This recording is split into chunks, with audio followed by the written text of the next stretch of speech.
ನಮಗೆ ವಹಿಸಿದಂತಹ ಜವಾಬ್ದಾರಿಯನ್ನು ನಾನು ಯಶಸ್ವಿಯಾಗಿ ನಿರ್ವಹಿಸುವಂತಹ ಶಕ್ತಿ ಇರಬೇಕು. ಹಾಗಿದೆ ಅಂತೇಳಿ ನಿಮ್ಮನ್ನ ಗುರುತಿಸಿದ್ದಾರೆ. ಆದ್ರೆ ನಾನು ಮಾಡಲ್ಲ ಅಂತ ಹೇಳಿದ್ರೆ ನಾವು ತುಂಬಾ ದುರ್ಬಲರು. ಯಾಕೆಂದ್ರೆ ನಾನು ಏನನ್ನ ಮಾಡಬೇಕು ಅಂತ ಅಂದ್ಕೊಂಡಿದ್ದೀನೋ ಅದನ್ನ ನಾನು ಮಾಡಿದ್ರೆ ನಾನು ಶಕ್ತಿವಂತ. ನಾನು ಮಾಡಕ್ಕಾಗಿಲ್ಲ ಅಂದ್ರೆ ನನ್ನಲ್ಲಿ ವೀಕ್ನೆಸ್ ಇದೆ ಅಂತ ಅರ್ಥ.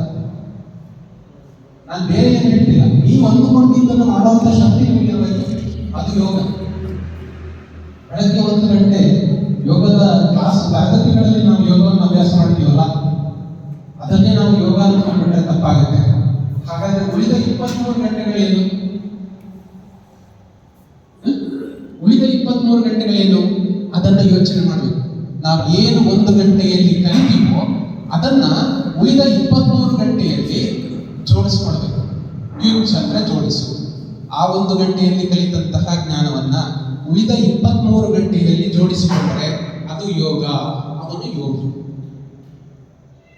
ಇಲ್ಲಾಂದ್ರೆ ನಾನು 1 ಗಂಟೆ ಯೋಗಕ್ಕೆ ಹೋಗಿದ್ದೆ ಬಂದೆ, ಇನ್ನು ಬಾಕಿ ಅಂತೆ ಮತ್ತೆ ಮಾಮೂಲಿ ಅದ ಮನೆಯಲ್ಲಿ ಅದೇ ಹೊಡೆದಾಟ ಜಗಳ ಗೊತ್ತಾಯ್ತಾ. ಇನ್ನು ಮತ್ತೆ ಹೊರಗಡೆ ಹೋದ್ರೆ ಕೆಲಸ, ಎಲ್ಲಾ ಸ್ಟ್ರೆಸ್, ಒತ್ತಡ, ಪ್ರಯೋಜನ ಇಲ್ಲ. ಯೋಗ ಮಾಡಿ ಪ್ರಯೋಜನ ಏನಲ್ಲ. ಒಂದಿಷ್ಟು ಬದಲಾವಣೆ ಆಗಬೇಕು. ಆ ಬದಲಾವಣೆಯಿಂದ ಕೆಲವೊಂದಷ್ಟು ಜನ ಸಂಪನ್ಮೂಲ ವ್ಯಕ್ತಿಗಳು ಕಂಡುಕೊಂಡಿರ್ಬೋದು. ಅದನ್ನು ನಿಮ್ಗೆ ದಾರಿ ಎರೆದಿರ್ತಾರೆ. ನೀವು ಒಂದು ಸಂಕಲ್ಪ ಮಾಡಬೇಕು. ಈಗ ಜಿ ಹೇಳಿದ್ರು, ಸುಮ್ಮನೆ ಹೆಸರು ಫೋನ್ ನಂಬರ್ ಬರೆದ್ರೆ ಆಗಲ್ಲ. ಗೊತ್ತಾಯ್ತು? ನಾವೊಂದು ಜವಾಬ್ದಾರಿ ತಗೊಳ್ತೀವಿ. ಅದು ಏನಾದ್ರೂ ಆಗಲಿ ಆಯ್ತಾ. ದೇವಸ್ಥಾನದ ಕಸ ಹೊಡಿಸೋದಿದೆಯಲ್ಲ, ಅದು ಒಂದು ಜವಾಬ್ದಾರಿ. ದೊಡ್ಡದೊಂದು ಆಶ್ರಮ ಇತ್ತು. ಜವಾಬ್ದಾರಿಯಿಂದ ಕೆಲಸ ಒಬ್ಬ ವ್ಯಕ್ತಿಯನ್ನ ಎಷ್ಟು ಉನ್ನತ ಮಟ್ಟಕ್ಕೆ ಏರಿಸುತ್ತೆ ಅನ್ನೋದಕ್ಕೆ ಒಂದು ಉದಾಹರಣೆ ನೋಡೋಣ. ದೊಡ್ಡದೊಂದು ಆಶ್ರಮ, ಅಲ್ಲಿ ಒಬ್ಬರು ಗುರುಗಳಿದ್ರು. ಅವರು ವಿಶ್ವವಿಖ್ಯಾತ ಗುರುಗಳು.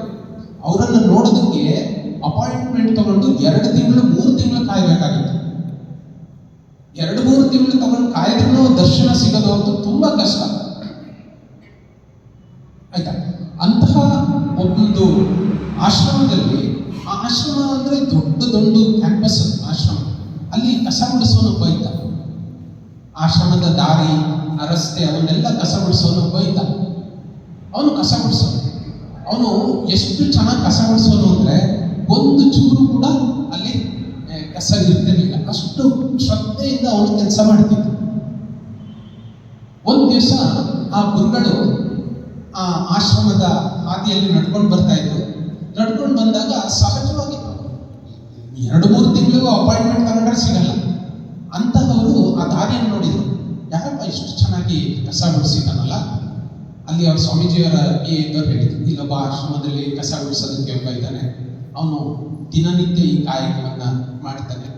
ಹೌದಾ? ತುಂಬಾ ಚೆನ್ನಾಗಿದೆ. ಪ್ರತಿ ದಿವಸ ನಾನು ಗಮನಿಸ್ತಾ ಇದ್ದೀನಿ, ಎಷ್ಟು ಚಂದವಾಗಿರುತ್ತೆ ರಸ್ತೆಗಳು, ಶುದ್ಧವಾಗಿರುತ್ತೆ ಅಂತ ಹೇಳಿ. ಆಮೇಲೆ ಅವ್ರು ಹೇಳ್ತಾರೆ, ಅವನು ಎಲ್ಲಿದ್ದಾನೆ ಅಂತ. ಇಲ್ಲೇ ಆಶ್ರಮದ ಕೊನೆ ಭಾಗದಲ್ಲಿ ಅವನಿಗೊಂದು ಸಣ್ಣದೊಂದು ರೂಮ್ ಮಾಡಿಕೊಟ್ಟಿದ್ದೀವಿ, ಅದರಲ್ಲಿ ಅವನಿದ್ದಾನೆ. ಅವನನ್ನು ನೋಡ್ಬೇಕಲ್ಲ ನಾನು ಅಂತ. ಇಲ್ಲಿ ಜೊತೆಲಿದ್ದವ್ರಿಗೆ ಆಶ್ಚರ್ಯ. ವಿದೇಶದಿಂದ ಎಲ್ಲ ಬಂದು 2-3 ತಿಂಗಳು ಕಾಯ್ದ್ರು ದರ್ಶನ ಸಿಗಲ್ಲ. ಆ ಕಸ ಗುಡಿಸೋನು ಸ್ವತಃ ಸ್ವಾಮೀಜಿ ನಾನೇ ನೋಡ್ಬೇಕಲ್ಲ ಅಂತ ಹೇಳ್ತಿದ್ದಾರೆ.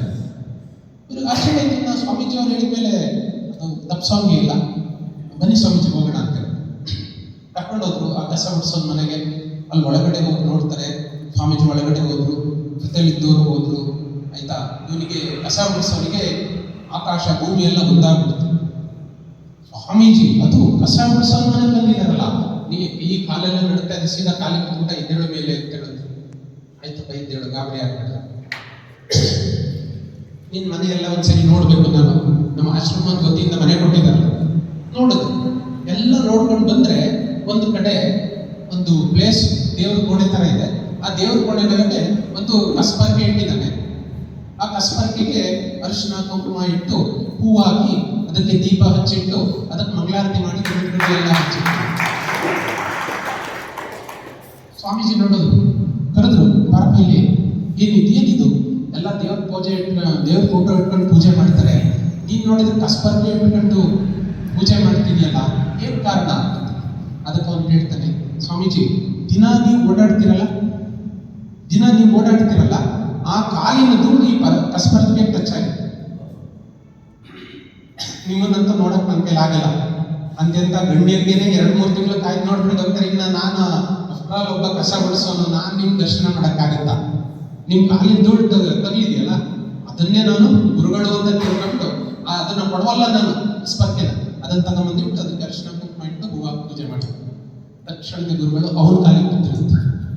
ನಾನಲ್ಲಪ್ಪ ಗುರುಗಳು, ನೀನು ಗುರುಗಳು, ಕಲಿಬೇಕಾಗಿರೋದು ನಿನ್ನಿಂದ ಇದೆ. ನೋಡಿ, ಒಬ್ಬ ವ್ಯಕ್ತಿಯ ಶ್ರದ್ಧೆ ಭಕ್ತಿ ಅವನನ್ನು ಯಾವ ಮಟ್ಟಕ್ಕೆ ತಗೊಂಡು ಹೋಗುತ್ತೆ.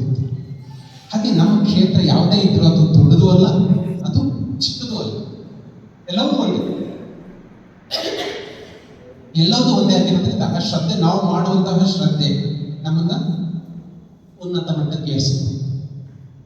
ಅಂತಹ ಒಂದು ಅವಕಾಶ ನಮಗೆ ಇಲ್ಲಿ ಸಿಗುತ್ತೆ. ನಾವು ಶ್ರದ್ಧೆಯಿಂದ ಮಾಡಬೇಕು. ಜವಾಬ್ದಾರಿ ಕೊಟ್ಟ ಕ್ಷಣಕ್ಕೆ ಏನಪ್ಪ ಕೊಟ್ಬಿಟ್ಟಿದ್ದಾರೆ, ಅಯ್ಯೋ ನಾಳೆಯಿಂದ ಇನ್ನು ಶುರು, ನನಗೆ ನನ್ನ ಕೆಲಸ ಮಾಡ್ಕೊಳ್ಳೋದೇ ಕಷ್ಟ, ನಿಮ್ಗೆ ಇದನ್ನೆಲ್ಲ ಎಲ್ಲಿಂದ ಮಾಡಲಿ, ಅದ್ಯಾವುದೋ ಹೋಗ್ಬೇಕು ಸಂಘಟನೆ ಅವ್ರು ಕರೆದ್ರೆ ಸುಲಭವಾಗಿ ಬರ್ತಾರೆ. ಇಲ್ಲ, ಅರೆ ಯಾಕೆ ಎಲ್ಲವೂ ಸಾಧ್ಯ ಇದ್ದಲೇ ಇರೋದು ಯಾವುದಿಲ್ಲ. ಈಗ ನೀವು ಬಂದಿದ್ದೀರಿ, ಕರೆದಾಗ ನೀವು ಬಂದಿಲ್ವಾ? ಹಾಗೆ ನೀವು ಕರೆದ್ರೆ 4 ಜನ ಬರೋಲ್ಲ, 4 ಜನ 35 ಜನ ಬೇಡ. ನಾವು ಕರೆದಿದ್ದಕ್ಕೆ 35-40 ಜನ ಇದ್ದೀವಿ, ಅಷ್ಟು ಜನ ಬರೋದು ಬೇಡ. ನಾವು ಕರೆದಾಗ 4 ಜನ ಸಾಕಲ್ವಾ? 35 ಜನ 4 ಜನ ಜೊತೆಲಿ ಕರ್ಕೊಂಡ್ಬಂದ್ರೆ ಎಷ್ಟಾಯ್ತು?